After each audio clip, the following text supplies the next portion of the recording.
আমি আমি এক বঞ্চিত যোগ্য শিক্ষক সন্তানের পিতা। আমার রক্তের বিনিময়ে আমি তিল তিল করে আমার সন্তানকে লেখাপড়া শিখিয়েছিলাম। প্রত্যেকটা পিতাই চায় সন্তানের সুপ্রতিষ্ঠিত দেখে মরতে।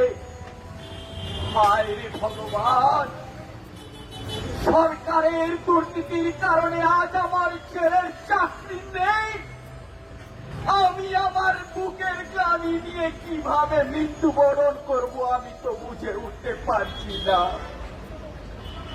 আমার সন্তানের চোখের দিকে আমি আজকে তাকাতে পারছি না।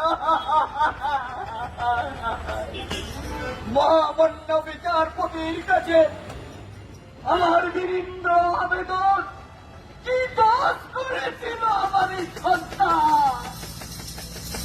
যোগ্যতার নিরিখে চাকরি পড়াটাই কি ছিল তার দোষ, নাকি নেতাদের টাকা দেয়নি বলে দোষ? এ মহামান্য আদালত, এর সুবিচার চাই, নয়তো আমাকে মুক্তি দেয়।